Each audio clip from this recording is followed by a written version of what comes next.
Worldwide, cardiovascular disease affects the lives of hundreds of millions. Dedicated cardio nerds everywhere are working hard to fight this global epidemic. These are their stories. Hello, Team CardioNerds. Dan Emmender here, and we are back for another episode from our Atrial Fibrillation series, which is a comprehensive multi-institutional collaboration made possible by contributions of stellar fellow leads and expert faculty from a variety of programs, led by co-chairs Dr. Kelly Arps, Cardiology Fellow at Duke University, and Colin Blumenthal, Cardiology Fellow at University of Pennsylvania. This episode tackles the assessment of stroke and bleeding risk with Dr. Elaine Hylek. Stay with us. CardioNerds is an independent, fellow-founded platform with the mission to democratize cardiovascular education. To continue creating free and unbiased quality content, we are proud to collaborate with all stakeholders, including trainees, experts, fellowship programs, professional societies, industry, and patient advocacy groups. This series is supported by an educational grant from Bristol Myers Squibb and the Pfizer Alliance. Of course, all CardioNerds content is planned, produced, and reviewed solely by CardioNerds without external bias. We have collaborated with VCU to provide free CME for the episode. See the episode page for the link to claim CME and relevant disclosures. Finally, this podcast is not meant to be used for medical advice. The views expressed here do not necessarily reflect the opinions or policies of our employers. And with that, let's get nerdy. Hey, cardio nerds, it's Colin Blumenthal back with Amit Goyal. We cannot wait to continue our exploration of AFib with today's episode, a discussion on baseline assessment of stroke and bleeding risk. Anticoagulation is one of the most important therapies we can offer our patients with AFib and flutter, as stroke is a potentially devastating and preventable complication.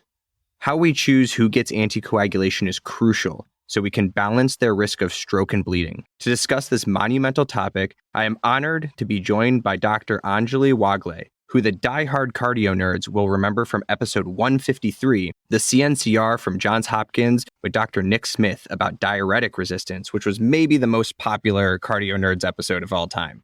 She is now a recent graduate of the Osler Internal Medicine Residency Program and newly minted cardiology fellow at Johns Hopkins and FIT Ambassador. Anjali, thank you for joining us. Thanks, Colin. I have the great privilege of introducing Dr. Elaine Hylek. Dr. Hylek is a professor of medicine at the Boston University School of Medicine and is the director of the Thrombosis and Anticoagulation Service at Boston Medical Center.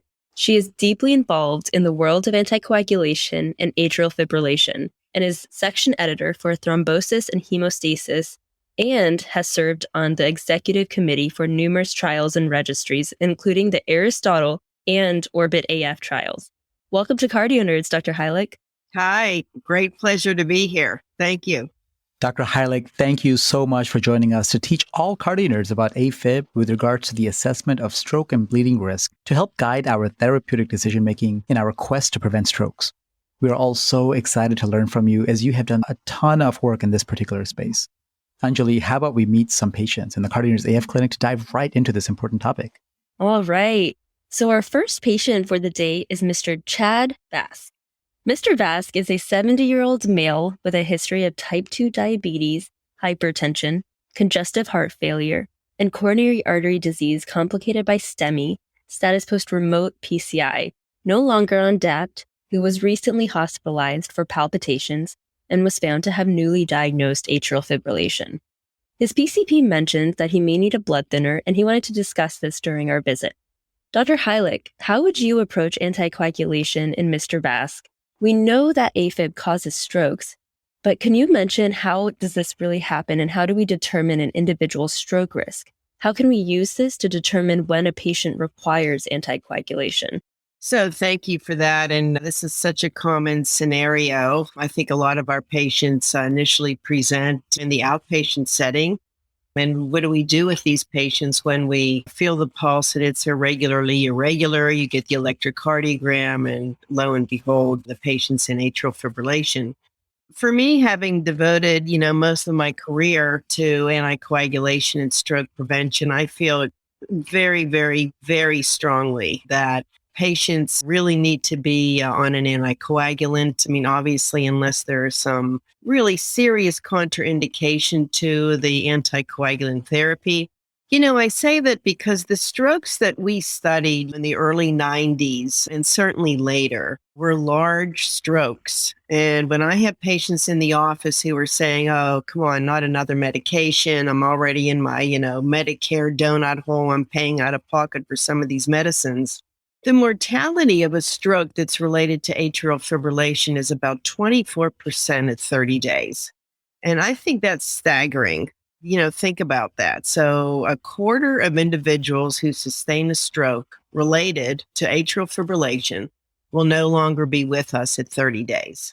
So those are the stakes. And I look at the ischemic stroke risk, and we'll get into a little more detail about CHADS, its strengths and weaknesses and whatnot. But you have to start somewhere.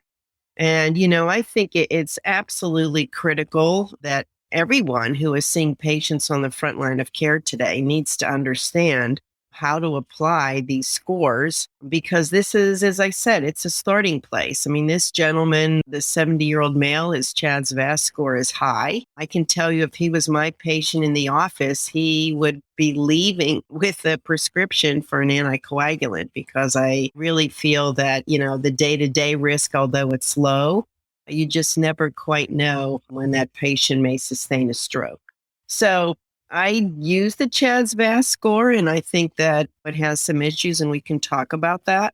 The one thing I do want to say and really emphasize to everyone who's listening is I think we approach stroke prevention and stroke etiology, the pathophysiology of stroke and atrial fibrillation. I think it's really complicated.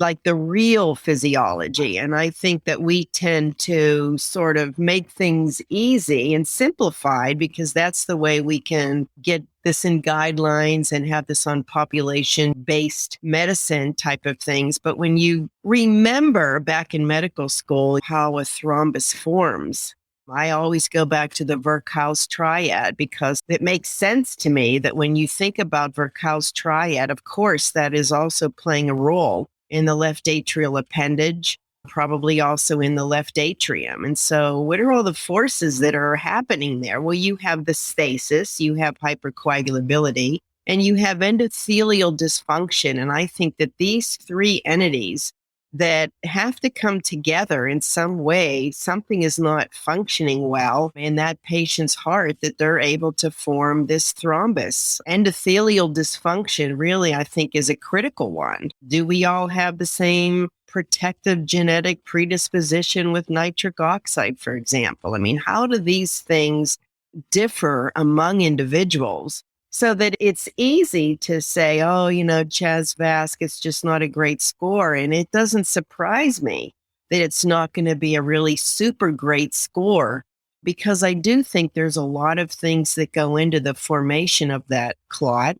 What causes that clot to grow? What causes these clots to get organized? What causes that clot to actually flip off and fragment and embolize? And I think all of these things, we really don't have a good understanding on all those forces that are at play. But, what we do know, and I think there is very solid evidence, like I think we forget, where did we start in this field? I mean, to me, way back when I was your age, where did it start? Well, remember, we didn't even appreciate that atrial fibrillation was associated at all with stroke. I mean, imagine that.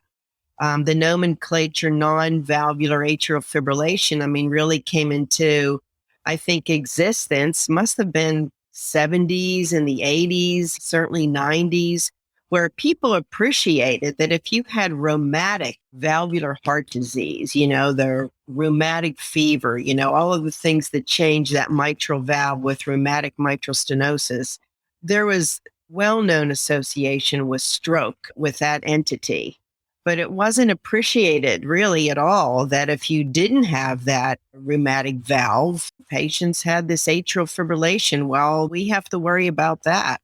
And I really have to, you say you stand on the shoulders of those before you, but when I think about the CAFA, SPINAF, SPAF1, SPAF2, BADF, all of these early trials that definitively showed that if these individuals are not offered anticoagulation, that the stroke risk was really significant. And these were strokes that gave rise to that mortality of 24% at 30 days.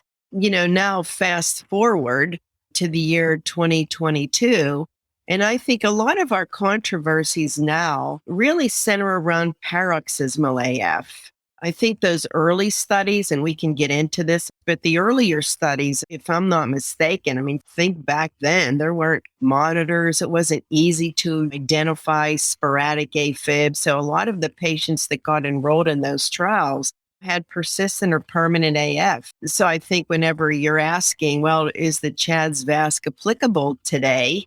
It's a very interesting question. I would say emphatically yes, but I think that we could do better because I do think populations are changing, particularly with our knowledge around paroxysmal AF and this whole notion of AF burden, which wasn't really appreciated in those early studies because the patients who tended to be enrolled would be with permanent AF already. So a little bit different of a population. So hopefully I answered part of your question. That was just absolutely phenomenal. That was such a good whirlwind introduction to honestly a lot of the points that we're about to cover in this talk. So I'm so glad you brought all of this up. And I really think bringing up what the stroke means for a patient, talking about that really high mortality, how these are very large area strokes with them being embolic strokes, really adds a valuable patient dimension to why this is so important and why we really need to aggressively make sure that our patients are on anticoagulation when appropriate. And just to summarize basically what we talked about with this case so far, with a CHADS-VASc of 5, with his risk factors being his age over 65, type 2 diabetes, hypertension, congestive heart failure, and coronary artery disease with a previous STEMI and PCI, he would have a CHADS-VASc of 5. So he would clearly be, as you said, a high score, clearly above the cutoff of 2 in men or 3 in women to qualify for anticoagulation. So that was just a phenomenal review of the CHADS-VASc score for our patients. And this risk score is one of the most ubiquitous and beautifully simple algorithms in medicine. And you already touched a little bit on some of the historic details of the risk model and how it was created. And I would love to learn more about this because I think learning about how it was created can really help us understand how to apply it. First, though, I want to briefly remind everyone what makes a good risk model, as I think this will be important to the discussion overall. In short, there are 3 key features that make a good risk prediction model.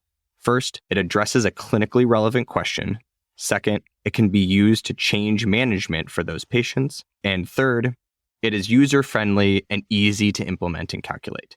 If it requires information that is very difficult to obtain or is very complicated to calculate with 20 or 30 different portions of it, then it really doesn't matter how accurate it is. It's going to be very difficult to use clinically unless it's incorporated in more intensive ways like automatic electronic medical record calculations. Additionally, in making a good risk model, you have to consider if the population used for creation and validation is representative and reliably captures the exposures, outcomes, and predictors, as that will drastically change how generalizable the model is. And you had already touched a little bit about this in talking about the difference in patient population historically. So, put simply, you can only apply risk models to populations that it has been proven to work in. So after that brief tangent, the CHADS-VASc rose to prominence out of a potpourri of many, many risk models that were created in the 90s and 2000s, some of which you already mentioned the trials for. So Dr. Hylek, how was the CHADS-VASc created and validated, and what can we learn from this about how to properly apply it?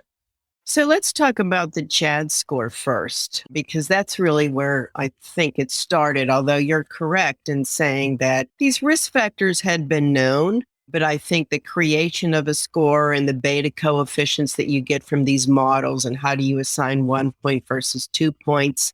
If I'm not mistaken, the original CHADS score was derived from a hospitalized cohort of patients, I believe, who had atrial fibrillation and who had sustained a stroke. The original score, the CHADS score, was created by Brian Gage, really an incredible internist, epidemiologist, methodologist. And I have to say that he really used the rigorous study design to try to capture what risk factors were prominent among that group that had sustained a stroke and atrial fibrillation. And I believe it was across 6 states, that it was not based on the ICD-9 codes of looking in Epic or some other computer model, but these were chart reviews. And remember, when you're all doing your research, I mean, paying chart reviewers is very expensive. But the data, I do think that he was able to glean from that very detailed oriented study really gave rise to the CHADS score. And that was congestive heart failure, hypertension, age, I believe 75 and above, diabetes, and stroke. And with prior stroke, just like what's the strongest risk factor for another DVT, it's having had a prior DVT. I mean, there's something about the history of stroke, the history of a DVT, that is telling you that there's something maybe about that individual's endothelium or venous valve structure or whatever that's like heightening their risk for these things. Because no matter what model you assess or review, I mean, that prior stroke is always one of the highest, as is age and hypertension.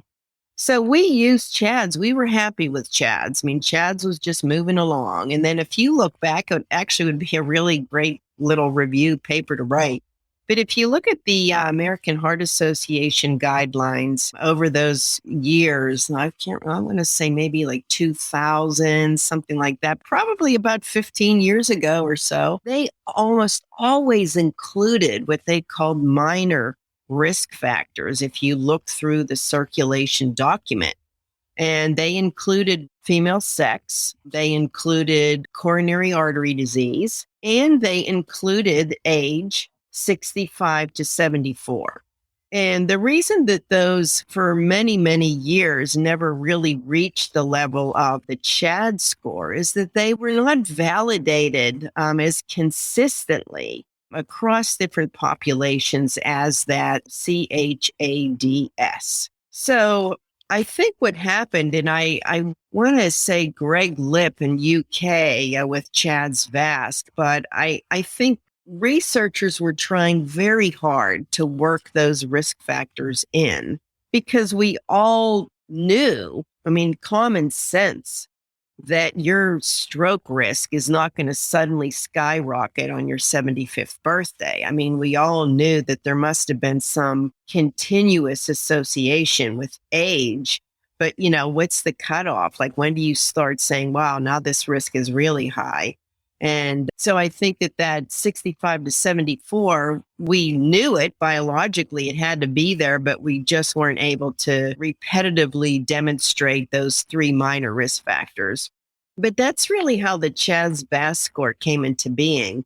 And I had heard one story, because we're all, colleagues here. It's just interesting that the original CHADS VASC was serum creatinine, was what that SC, I think initially was what that was hoped to demonstrate. But this whole female sex has just not been a strong enough risk factor across all of these different populations studied. And I think that was the reason that really never got into the CHADS score. But the CHADS VASC, I do think it added some important information about that lower risk group.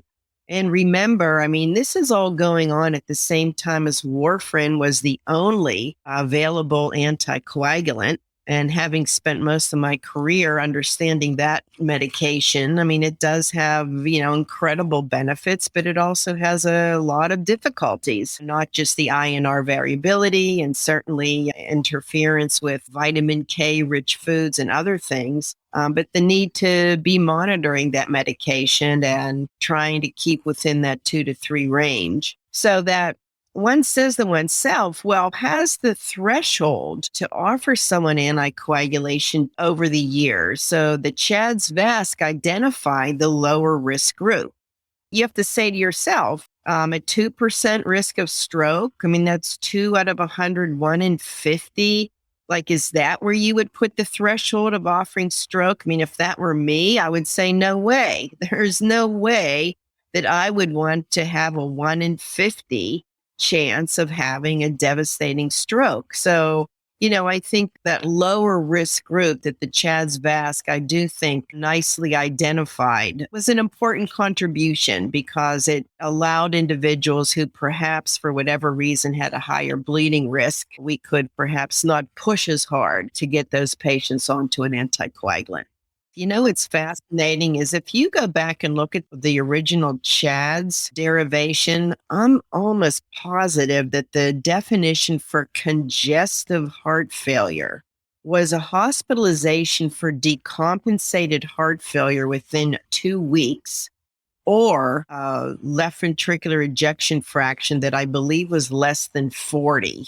So you should, back me up on that and take a look, but I'm almost certain of that. And because I've often been amazed at how we have applied the CHADS and we've applied the CHADS-VASc now with heart failure when it's a little bit of a different definition than what was originally used in the CHADS score. Great. Thank you, Dr. Hylek. Yeah, I think we certainly are more liberal with how we define heart failure in using this risk score. But understanding how these scores were derived really helps to understand how and when to properly use these for our patients. But what about the converse? When not to use them? Dr. Hylek, in which populations is the CHADS-2-VASc not appropriate for use? Well, that goes back to clinical trials, randomized trials. When you look at all of these studies with the DOACs, Rocket, Aristotle, Engage, all the studies, the dabigatran, Rely, you have to look at the population that was studied. So what patients might I not be able to apply a CHADS-VASc score with great confidence? Well, that's easy because if you look at the table 1 of all of the studies, especially in the DOAC era, you can see that I would certainly be applying the CHADS-VASc score, but with not the same confidence as I would with those that were enrolled. For example, we know that we have lacked racial diversity within all of the DOAC trials, and we are trying as a investigative group to understand this at the national and international level. So I think that's important. Clearly, there are other subsets of patients, the amyloid group, that are definitely at higher risk of stroke with atrial fibrillation. It's easy to identify the patients that weren't included in the trials. Certainly the moderate to severe mitral stenosis. Those patients were excluded from the studies, and I'm not exactly sure why they were excluded. I think because the baseline risk of stroke was just so much higher that you wouldn't be enriching your population of this old nomenclature of non-valvular AF. And it's not like echocardiograms were universally available and being done around the world back in the 90s. So you couldn't be rigorous in excluding or including those patients. So certainly hypertrophic cardiomyopathy, amyloid, younger individuals, although I think the baseline risk of stroke, no matter what your age, is 5-fold the risk of stroke for that stratum of age. So I don't know, that's an interesting question who I wouldn't apply it to. The difficulty, having spent my career in research, it's not easy to enroll patients who, it's a rarer entity. And I think that to have the number, the power that you would need to really demonstrate risk-benefit efficacy, it's very challenging. And kudos to trialists because it's definitely a challenge to try to get folks in studies, staying on drug all the way through the trial. So, but those would be some of the groups that I think, I would probably deviate from the CHADS-VASc. So it sounds like, just to review, there are many specific populations that we can't specifically apply the CHADS-VASc score to, including, like you mentioned, patients with cardiac amyloid, HOCM, valvular AFib, as these weren't necessarily included in the original derivation or validation. Especially given these patients are thought to have higher clotting risk, they are often put on anticoagulation regardless of their CHADS-VASc. I feel like this is so helpful because knowing when to not use risk models is almost equal to, if not more important than knowing when to use it. On that vein, all risk models have strengths and weaknesses. Dr. Hylek, what are some other strengths and weaknesses of the CHADS-VASc score? The strengths of CHADS-VASc. always remember that when you do a training set and you're looking at a population and you develop a model and then you validate it, you're always going to get the highest ROC. That highest fit or predictability is going to be within, obviously, that population that gave rise to the score to begin with. I think some of the challenges of CHA-2DS2-VASc is I personally believe, based on, again, just all of the studies and the extant literature, that the stroke risk, in addition to the CHA-2DS2-VASc factors, probably changes. It's probably temporal. Like, why do I say that? Well, look at COVID. Look at the atrial fibrillation that occurs after infection. What's the correlation with pneumonia and AF and stroke? If someone has truly decompensated heart failure and they have PND or orthopnea, their volume overloaded, there's more left atrial stretch, maybe their oxygen level is low, the anaerobic SIP system, mixed oxidase anaerobic enzymes are dysfunctional. Is that a particular concerning period with stroke? And I think it's so difficult to study this, but these types of things would give you a hint that the endothelial dysfunction changes. We know that for a fact with COVID. What other things that commonly happen to people out there that might change that CHA-2DS2-VASc? Maybe the CHA-2DS2-VASc score, they have that. It's static. It's dichotomous. You have heart failure. Yes, no. Hypertension. Yes, no. You have the SAGE. You have diabetes. Yes, no. All of those things, it's forced to be binary, which I think is one of the weaknesses. But let's give credit where credit's due. I mean, to study in vivo biology with these changing things, I think is really a difficult task. And I think to give the CHA-2DS2-VASc group some credit, they've kind of come up with an average score across these different entities. I'm often asked when I give a talk, well, does it matter that my blood pressure has been amazingly well controlled for the past 7 years? Like, is my hypertension, yes, no, the same as someone else who's had really poorly controlled, suboptimally controlled hypertension, and every time they come in, it's 180 over 110. Is non-adherence an issue with some of that? So, and then we could just go on and on about all the biomarkers and how do we use troponin, BMP? Is anyone using those to try to refine the risk of the lower risk group, like of that group that has about a 1% risk of stroke per year? Can you fine tune that a little bit? And I do know that there are studies ongoing now in the, ESUS world, again, stepping a little bit for a second outside of AF, but they are trying to drill down which of these strokes, this embolic stroke of unknown source, which of those strokes might actually truly be cardioembolic, but we're not capturing the AFib. The notion of an atrial myopathy, the fibrosis that occurs within the atrial tissue, probably that is what's leading to the endothelial dysfunction. Clearly, when you have fibrosis intermingled with your myocardial sarcolemma, or I'm not a basic scientist, but you know what I'm saying, those fibrils, clearly your conduction is not going to be normal. Your contraction isn't going to be normal. So what I would love in the next 5 years is to really better understand the remodeling that occurs and how that's correlated, the endothelial, nitric oxide, like how do these all interrelate with one another, and do they change with different changes in a patient's circumstance? Things like infection, things like hyperglycemia, things like decompensated heart failure. So, we could really pick on the bleeding scores because I think those are the ones that are really misused in practice. But I think for now, until we better understand left atrial appendage morphology, do we want to be putting in the chicken wing and cauliflower and all of that? Like, where does that fit in? And I think these are all very reasonable questions for your generation to figure out because, that's the question that comes up there. Is some of that is sophisticated technology. These are very specific, whether it's MRI, and you're not necessarily going to be able to be offering that type of refinement or sensitivity to all of our patients around the world. And I think that the CHADS VASc can be universally applied.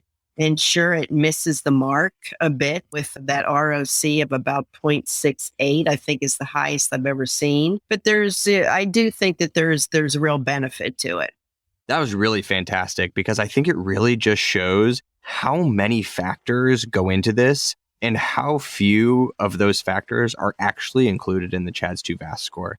And you mentioned a couple of the weaknesses just because you had brought these up. The C statistic not being very high. I think you had mentioned 0.68 as being the highest, though it maybe not the best way to judge predictive ability. Obviously not a great C statistic or correlation. And another weakness being there are newer scores that actually exist, such as the Garfield AF score, that are more accurate, but they're just very difficult to calculate. And then to summarize some of the strengths, I thought it was very interesting when doing the research, looking at the derivation of the CHADS-2 VASc score, is how it actually does a really good job at separating those who have strokes from those who do not. So 0, 1 have very low risk of stroke compared to 2 and higher, which wasn't necessarily the case in the intermediate population with the CHADS score. And that's really the clinically important question here is, should the person be on AC or not, even if it doesn't quite correlate for every point exactly what their yearly stroke risk would be. And it's also, the other major strength is it's really easy to calculate. You can calculate it in your head. It's really easy to memorize what all the factors are because it's just spelled out of the name. It's very easy to apply. So kind of building off of that, Anjali, how's our patient doing? And I just wanted to kind of take this back to the case and see what's going on with Mr. VASc.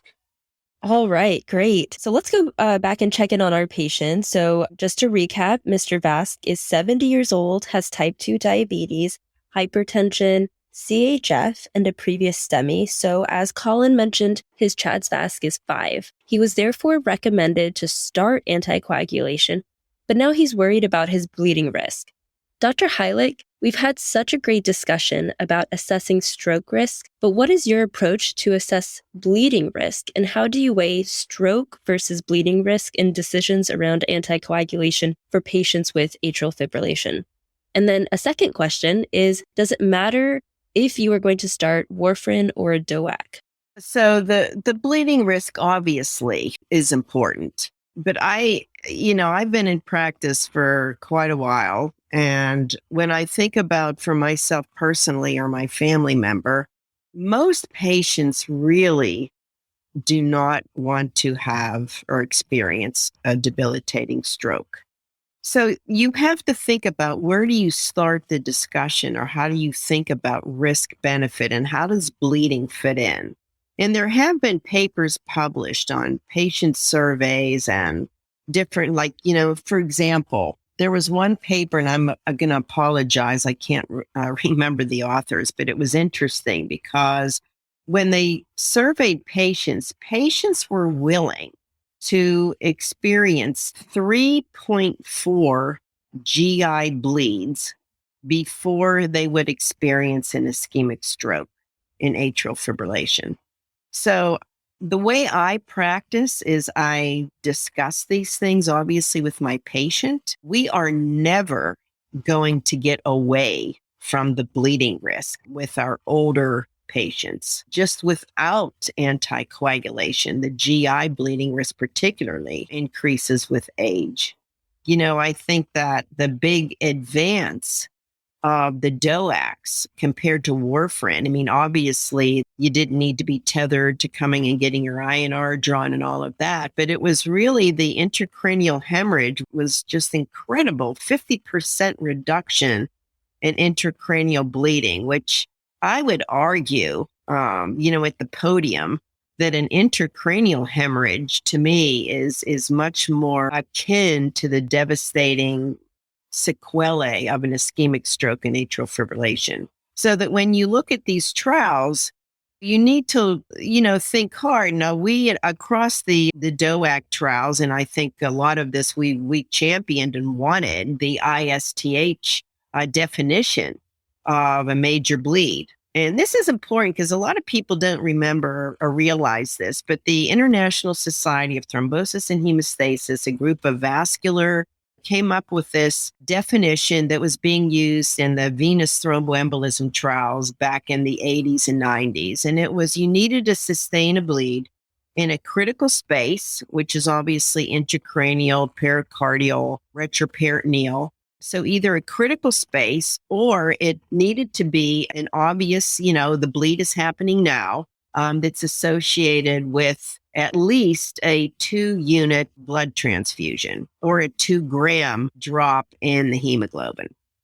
That was the definition of a major hemorrhage. It's fascinating to look at the TIMI definition of major hemorrhage. Now, remember, TIMI, not to get too far afield, but it's just how do you look at these different statistics and results when you read them in the journals.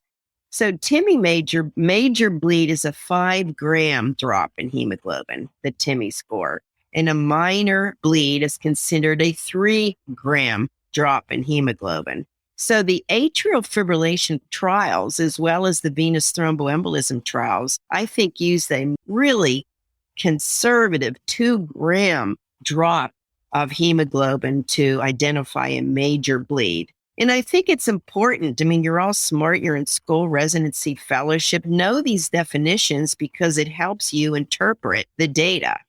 So the HAS-BLED score, let me just briefly talk about HAS-BLED. So HAS-BLED really looked at all aggregate ISTH major bleeding. So it's including epistaxis that was associated with a 2-gram drop. It's also looking at, serious GI bleeding, obviously. It's also incorporating the much rarer intracranial hemorrhage. But just it's important to bear that in mind, that HAS-BLED is really predicting or trying to risk stratify, individuals who might have that aggregate major bleed. So it's not at all just looking at intracranial hemorrhage.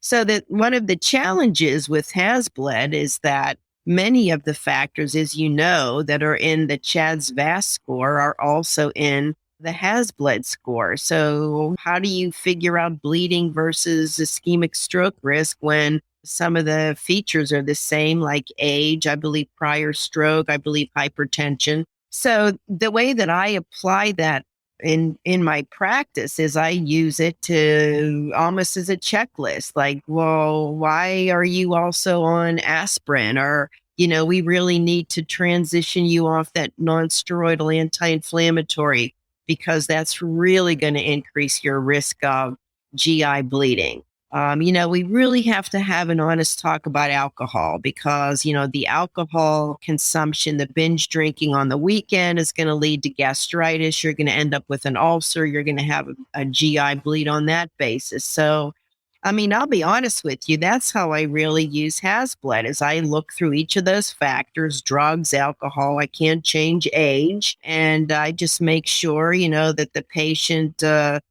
fall risk, we could spend an hour and a half talking about fall risk. The goal is to try to get patients obviously as stable on their feet as you can.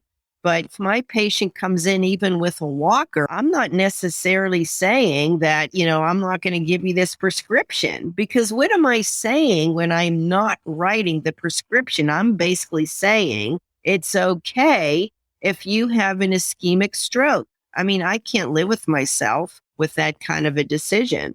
We now have, left atrial appendage occlusion is an option, I think, important option. It seems to be getting safer and safer. And I think that's very important. But prior to that, there was really nothing that you could really offer someone. So, I guess to sort of summarize, I think bleeding risk is obviously very important. Our patients are fearful of it. It's scary when you have a diverticular bleed at home and you're looking in that bowl there and it's like filled with, this is scary. This is psychologically scary. There's no doubt about it. So our job is to try to minimize the risk of a patient sustaining a bleed. And that's what I work hard to do. But, I would be honest with you. I very rarely calculate a HAS-BLED score to decide if my patient's going to be eligible or a candidate for an anticoagulant because it's just not that precise. It's predicting aggregate major bleeding, not just intracranial bleeding. And I think a lot of the factors overlap with ischemic stroke. And, we talked about what isn't included in Chad's VASC. Well, your clinical acumen, this is why you went to medical school, residency training, your fellowship, your clinical acumen. We don't have anything in that has bled score, right? About the platelet count of less than 50,000. The patient with, an elevated INR when you do baseline labs. Like, well, what about those patients? There's subgroups that in your heart that you're really nervous about some of these individuals, and, they're not necessarily in the has bled. So my point is, you still need your clinical acumen to make a decision about whether this is really a smart thing. An individual who has AVMs, I think that these can be very challenging. Right-sided heart failure, you get that pressure built up. The AVMs can bleed. This is the patient that has, the 3 GI bleeds. I would never, keep offering anticoagulation for a patient that had that type of recurrent, bleeding diathesis, that there was nothing that I could really offer. My GI colleagues, could not really offer something to that patient to stop that. And I think, that's hopefully that kind of answered your question. But when you think about the most noxious agents that our patients take without even thinking, aspirin, when it's not really indicated, thank goodness that the literature around primary prevention for coronary artery disease has really, I think, come full circle from 20 years ago, that we're not telling people to just get on an aspirin a day, because I do think in the older patient population, there is a lot of bleeding risk on the basis of aspirin use. So I do think getting away from aspirin has been a real positive of the last decade, especially when there's an anticoagulant that really needs to be started. Dr. Hylek, I totally agree. I think one of my favorite parts of being a physician is using all of this data and science that we talk about in medical school, like you mentioned, and using it to improve the care and well-being of the patient in front of us. And so I just really appreciate how you discussed how patient-centered this decision is, and wanted to reiterate the survey you mentioned that describes that most patients actually fear the clot more than the bleed. And so we should really be thinking about the patient in front of us to drive shared decision-making. So going back to our patient, while chart reviewing Mr. Vask, you see that the telemetry during his hospitalization showed an atrial fibrillation burden of about 10%. In episode 2 with Dr. Friedman, we discussed some aspects associated with atrial fibrillation burden and stroke risk, and I wanted to touch on this again as it is such an important topic and area of active research. So Dr. Hylek, is there a relationship between AFib burden and embolic risk? And should information about this burden factor into our decisions around anticoagulation? Well, this is clearly a great area. I think this is still understudied area. I think we're hopefully getting closer to an answer. I think we have many different modalities now to better quantify when patients are in atrial fibrillation and not in atrial fibrillation. But the weakness, I think, a little bit of that argument is just like completely, accepting that AF and stroke are absolutely temporally related all of the time. And, I'm not 100% sure of that. I think there is some conflicting data. It was interesting because I think it was the ASSERT study in Canada where initially they didn't see an association with the AF burst and the stroke.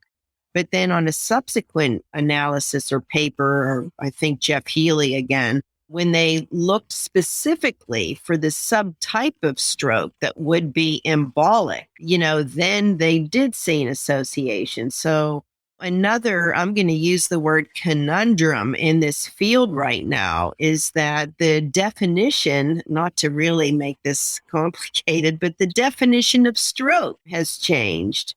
So that all of those studies, like I had said before, the SPAF 1, 2, 3, CAFA, SPINAF, BATA, They use the definition of a stroke in these studies that was a 24-hour neurological deficit that correlated with a vascular territory. TIAs were not included because they're just too nonspecific.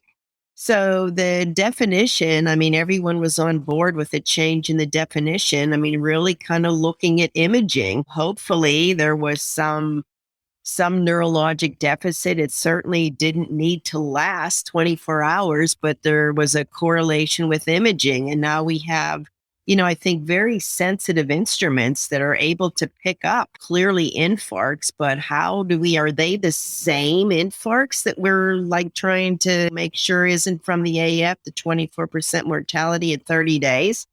Like I raised this issue at a conference that we just had outside of Washington, D.C. And I think, everyone is starting to wonder, is the definition of stroke changing such that severe embolic stroke might be somewhat biased almost toward the null now that we have these very sophisticated instruments. But anyway, I think that's just yet another story. But the AF burden, I can remember the trend study. There were several other studies, and now we have, I believe it was KP Rhythm and several others that are showing that burden seems to matter. I believe it does matter. It certainly should matter. Why should it matter?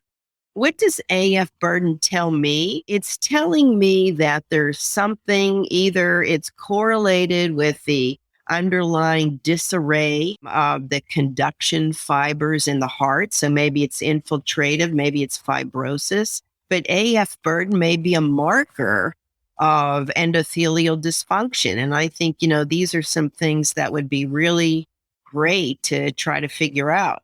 I often mention the Utah fibrosis score because I just think that was elegant and interesting research where you did the sophisticated imagery of the left atrium and based on the fibrosis, they were able to demonstrate that there was a correlation association with stroke depending on the amount of fibrosis that was within the left atrium. That's interesting. The other incredibly interesting field, we haven't talked about what we can do to try to keep our patients out of atrial fibrillation. And here again, please read the work of Prosh Sanders in Australia, incredible investigator who has clearly shown that we should really not even be offering ablation to patients if their BMI is over 30. And there's I think just a ton now of data looking at the effects of epicardial fat and adipokines and the inflammatory aspects of obese adipose tissue that surrounds the heart. And to me, that's also interesting. And these are the questions that, you all need to answer. Prosh was able to show that when you very tightly control the components of the metabolic syndrome, that these patients had reduced burden of atrial fibrillation. These patients lost weight. Their inflammatory markers started to normalize. Now, one would say, well, Elaine, come on, how likely is this in the real world that you're going to get individuals to focus on triglycerides, their waist circumference, they're going to lose weight, they're going to get their A1Cs perfect? Well, of course, this is a dream. But it's still from the physiology and the biology, it's hitting us in the face that we should also be addressing some of these other cardiovascular, metabolic syndrome, lifestyle things that I think would also help our patients hopefully reduce their burden of atrial fibrillation. Now, you asked me, should this be included? I don't think we have that exactitude at this point. I don't. I want to see larger studies, well-designed studies that really, really answer this question, because I still think it's a little bit all over the place. And as I said, part of it, is it true? Is it right to say that there is an absolute association with atrial fibrillation, a burst of AF, and stroke risk? Is that the side that we want to be on, or is that still a little bit of a question? Because, maybe the AF sets up the stasis, and that's when, the clot starts to form, but it didn't really embolize yet. I just think, like I said, it's too bad we can't all shrink and just like live inside someone's heart to see what's really going on in there. But we can only look and observe and make associations. And I think, we've done a pretty good job of doing that so far. That was just absolutely fascinating. This is an area that I actually personally find incredibly interesting. And as Anjali mentioned, we had a great conversation with Dr. Friedman in episode 2 about this very subject. And I would recommend everyone also listen to that episode as well. But to briefly summarize that and then build off of it, we discussed how multiple early studies, similar to how you just mentioned, did not show that patients with implanted loop recorders who had a stroke had an episode of AFib that preceded their stroke. And this brought up the question that you so eloquently talked about causality between AFib and stroke, and the larger question of subclinical AFib, and if it's a marker for atrial myopathy that could be causing strokes or if it's directly causative. And you already very beautifully touched on all of that information. And then more recently, a study by Dr. Singer and colleagues showed that with better statistical power, I think they had over 400,000 patients in their study, that most patients who had a stroke had an episode of 5.5 hours or longer of AFib within 5 days preceding their stroke. And that correlation fell off pretty rapidly with shorter episodes of AFib. So did seem to see that at least there seems to be some amount of AFib that is correlated with stroke, though it's hard to say for shorter bursts of AFib what that truly means. And there still might be this, subclinical AFib that lacks a true temporal association between AFib and stroke. And this really brings kind of one question to mind.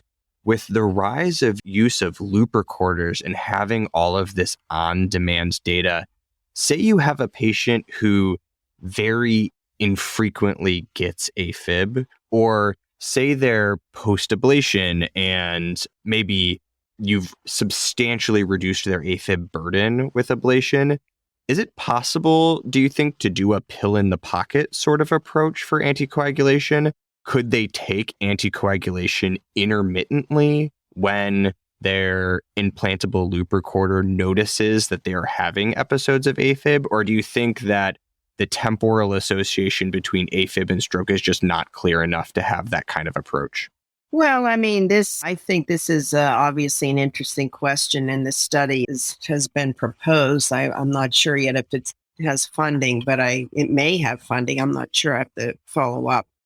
I'll tell you, if it were me personally, let's say I'm the patient, I'm not sure our science is there yet that I would feel comfortable doing that, because that's a really tight association that you would be proposing. Certainly the DOACs with the time of peak onset, 2 hours. I mean, this is amazing. This is how this whole concept came about. If you're in AF and you look and you have something that's telling you it's very accurate, it's not filled with noise, it's definitely AF, I can tell, I'm going to trust this device or whatever, and someone's pinging me from the cloud or however that works, that, I'm now in AF, and I'm in Hawaii with my family, I can just take this tablet and within 2-3 hours, it's going to be perfect.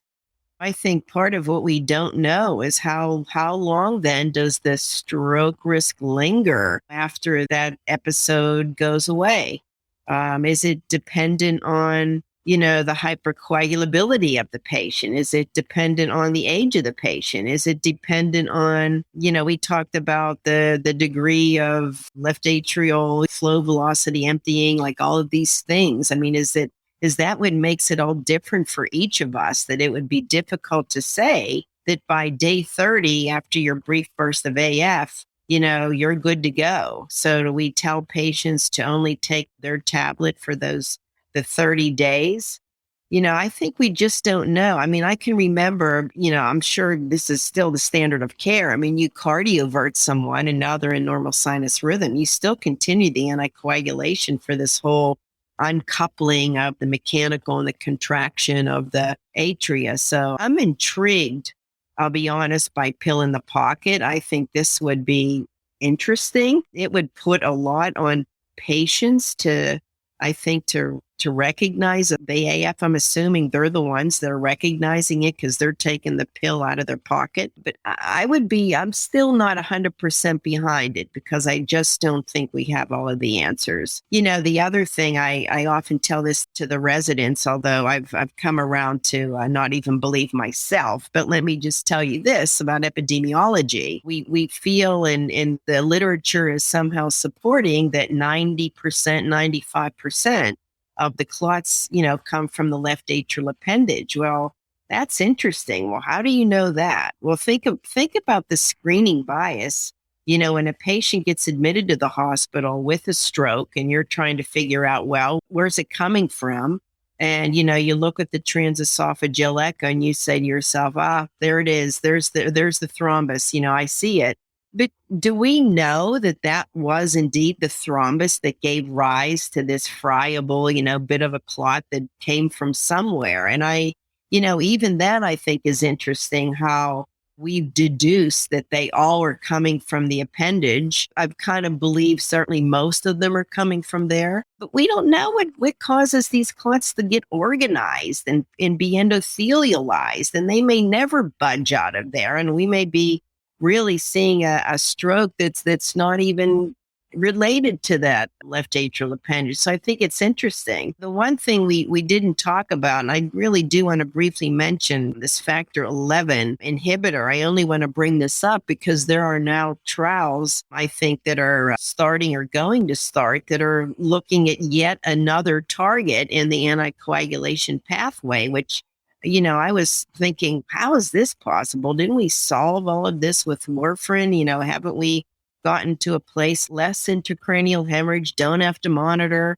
It seems like it would be accessible to a lot of folks without, warfarin. Although I certainly want to say that warfarin still has its place. I mean, we didn't certainly talk about warfarin. But this factor 11, it's interesting. I mean, factor 11 is the factor that's really responsible for propagation of the clot. And they've noted that individuals with congenital factor 11 deficiencies don't bleed, which seems unbelievable. There's less stroke, less MI, less DVT-PEs they've noticed among individuals with congenital factor 11 deficiencies. And I think this, again, you observe in medicine, you observe things at the bedside that will generate your questions, generate your hypotheses. So someone got the idea, well, maybe this is a potential target. And if you look at the orthopedic surgery population, that's the way these studies always start, with an orthopedic population. And it's been interesting because it looks like there's less bleeding than the standard of care enoxaparin, like I want to say half the bleeding in the orthopedic hip and knee population. But in addition to that, the clots that were formed were small. That's interesting. So, I'm just summarizing by saying we don't even know the most simple things about a clot, a thrombus. And I think the next 10 years, we're gonna have a much better understanding of the interplay with inflammation and infection and stasis and all of that for our patients, hopefully. Thank you so much for that, Dr. Hylek. Fascinating discussion, and really brings to bear how much we still have to learn about this space. And for the audience, just to be very clear, this notion of a pill in the pocket approach for anticoagulation for preventing strokes in patients who have intermittent AFib it remains experimental, and we would not advocate for that right now. There is another context in which we may have to make decisions about anticoagulation, and that's one in the context of rhythm control. And we will discuss rate versus rhythm control in later episodes. But in Mr. Vask's case, we indeed decided for rhythm control, and he underwent successful electrical cardioversion. And now, fast forward 3 months when he returns back to clinic, and he tells us that he since maintained sinus rhythm and very eagerly asks about stopping his anticoagulation. Dr. Hylek, this is a loaded question. Does the need for anticoagulation change with successful rhythm control? And does the method of rhythm control impact this answer? I think related issues that come up include how long after rhythm control might we consider stopping anticoagulation? And should we use monitoring devices to really guide this decision to make sure that we understand the true burden of AF after what we call successful rhythm control? Right. Well, this is a question that is really debated. You have individuals who absolutely feel that this patient's been ablated and I'm confident. I've taught the patient how to take their pulse, or I'm going to give them, some device that they can wear on their wrist, or they can put their thumbs on, or all these different things. And I'm going to stop the anticoagulation. I mean, believe me, there are lots of folks. I believe the guidelines, I'm not sure that they will change, but they're still saying that, even when you have a normal sinus rhythm, you, based on the CHADS VAS score, you really shouldn't be stopping the anticoagulant. I think that that's likely still the case, certainly for our patient here, this 70-year-old with the CHADS VAS score of 5. I would be nervous. And the reason is that none of the antiarrhythmic drugs are cures. I mean, even amiodarone, I think over time, there's about a 50% or 40%, recurrent AF. And we know from ablation, it's the same. So, this is a tough one. If you say that, ablation can really be curative, can really bring individuals with eliminating 90% of the AF and their CHADS VAS score isn't 5, I do think it's a personal, maybe this is where personalized medicine, but I still think most physicians, and you can offer what your institutions are doing, but I think if the CHADS VAS score is high, if the patient is overweight, I'm going to guess that their ablation will work. It will reduce the burden, but it's not necessarily going to eliminate the AFib. And that would make me nervous in someone with, a high CHADS VAS score.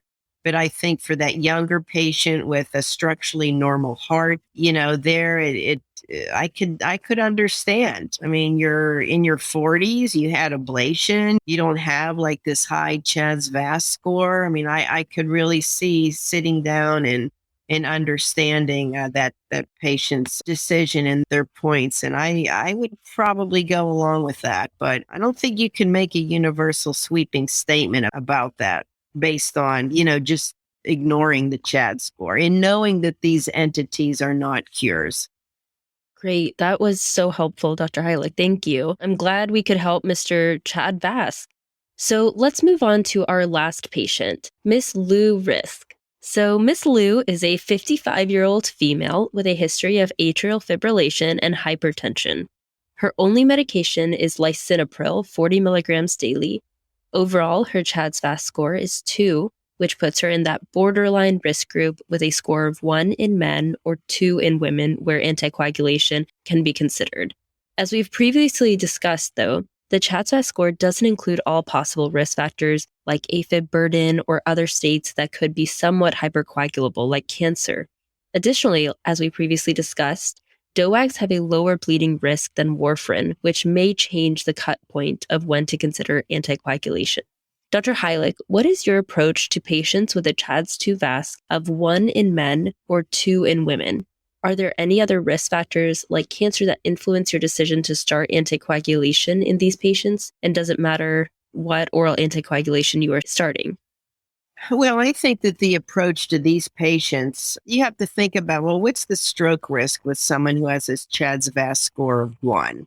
It's not negligible. I want to think it's about 0.8% or, I think it's less than 1%, but still that's 1 in 100. But being on a blood thinner isn't fun. You do have to, be a little more careful. How do I approach this? I think most cardiologists would look at the patient's left atrial function. I think that they may consider left atrial appendage morphology. I mean, again, we're pulling in these other touted risk factors for stroke that may help in the decision to say you're a little bit higher risk. I mean, when we published the biomarker ABC score, I mean, part of that was, let's look at troponin and BNP. I mean, does that tell you something about cardiac function that we're not really picking up in this CHADS VAS score? And I think, if these things start to accumulate, I know left atrial size has been kind of dismissed a little bit in the literature, but, clearly there are other markers of strain and things that I do think might push me to really try to get this individual to start an anticoagulant. You raise a good point. I mean, DOACs versus warfarin. Definitely. I mean, DOACs are just a very short onset of action, which I think is a great feature. You don't have to do this 4 days, waiting for that INR to finally get up over 2. When you have warfarin, it works almost immediately. These drugs are great. Remembering rivaroxaban has to be, taken with a meal. That's just important to always remember. And there's also quick offset, which I think is another great feature. I mean, think about with warfarin, if you're elderly, let's say you're over 75, over 70, the half-life of warfarin is about 60 hours. Yes, 60 hours. So, you could probably get away with missing a few doses of warfarin with a half-life of 60 hours. You're certainly not going to have that with DOACs, where the half-life is about 8 to 10 hours. But, I think it probably would, because I may not have to convince a patient. With the DOACs, I don't have to tell, you can't eat all those salads all the time, or you got to eat them all the time. You can't eat them some days and then, for 3 months not have any. I mean, I do think dietary vitamin K clearly does weigh into that, as does let's face it. If it were me, I wouldn't like the burden of having to, come in and get my INR monitored all the time. So I do think that has changed the threshold of discussing anticoagulant. And even though, we know that the reversal in the throes of an absolute emergency, the reversal agent, I don't think it is quite as straightforward, let's say, as adarosizumab is for dabigatran. But we know there's less intracranial bleeding. We know that the half-life is short. And so I think those instances of really, truly needing a reversal agent will hopefully be very infrequent. So that, yes, I would probably, I'd have the conversation, because the CHADS-VASc, like I said, of one, it isn't. I do think that there's some level of stroke risk with that patient, and it's just a matter of their willingness and their threshold. And with the bleeding risk in someone who's 55, that's going to be fairly low, because most of the bleeding that we see, or I would say the risk of bleeding, really starts to increase probably over about age 65 and 70. Wow, these are such excellent pearls that you just can't find in the guidelines. So thank you. Building off of this, is there any role for aspirin without anticoagulation in patients with a low CHADS-VASc score, like in the case we discussed above? So I think that, we've had so many studies, including Averroes, that have clearly shown that aspirin is just really not the way to go. We underappreciate the harm of what aspirin does to the gastric mucosa. I think it increases the risk of bleeding. And it really is not efficacious when it comes to preventing stroke. So I feel like when we offer someone an aspirin, that's one amazing, I think, advance in the guidelines over the last 10 years has really been the dropping of aspirin out of the pharmacopoeia, so to speak, of treating these folks to reduce stroke risk, because again, it increases bleeding and really does not do anything to reduce, or does a little bit to reduce ischemic stroke and AFib. So no, I would not be offering aspirin. Dr. Hylek, I've said this before, but this was an absolute masterclass in assessing bleeding risk and stroke risk in patients with AFib. My heart is fluttering just thinking about all of the pearls. Well, it's either that or the 3 cups of coffee. This is clearly an area that you have worked a lot in. What makes your heart flutter about AFib and stroke prevention? My mom has AFib, and, being an internist that has, had and still having such an incredible career in the whole area of anticoagulation and stroke, it's fun to see how we're now moving out of persistent permanent AF. We're trying to understand, what does paroxysmal AF mean? 15 years ago, pill in the pocket, like they would have, said, it's time for you to give up your medical license. But it's interesting. And, one quick story that I'm happy to share with you about my own mother. She was off an anticoagulant for, I want to say, about 4 days to have a colonoscopy because her GI physician just didn't feel comfortable with her being on any anticoagulant at all and wanted her to be off the anticoagulant. And it's incredible. My mom is a nurse, and she sat there in our living room and she said to my brother, "I'm having a heart attack." And, she knew the symptoms and had chest discomfort, was diaphoretic, and, they called the ambulance. And when she got to the ER, they took her right to the cath suite. And it was incredible because the interventional cardiologist sent me a picture on my phone of the clot, the jelly clot that they removed from her left circumflex artery. And he said, "Elaine, your mother has the cleanest coronaries for an 89-year-old that I've ever seen." And he said this definitely came from her AFib. And, that was a very sobering experience to have that happen to a parent when it's something that you study. And, to see that in an actual photograph of what that looked like, I mean, it was a clot and it was really frightening. Every time I have a patient in the hospital or the house staff will say, "Well, I don't really know if we want to start the anticoagulant. Let's relegate that to the PCP." I mean, I'm like, no way. We can't do that. I don't know. I really think there's a lot at stake when it comes to stroke. And I think, we really have to be aggressive with it. Wow. And I can't even imagine how tough that was to go through. And I really do hope that your mama is okay and doing well after all of that. And I also really I really appreciate throughout this entire episode, you always put things into perspective and really brought it back to the patient. Earlier in the episode, I think you said, if I'm quoting correctly, "What am I saying by not writing the prescription? I am saying that it is okay to have an ischemic stroke."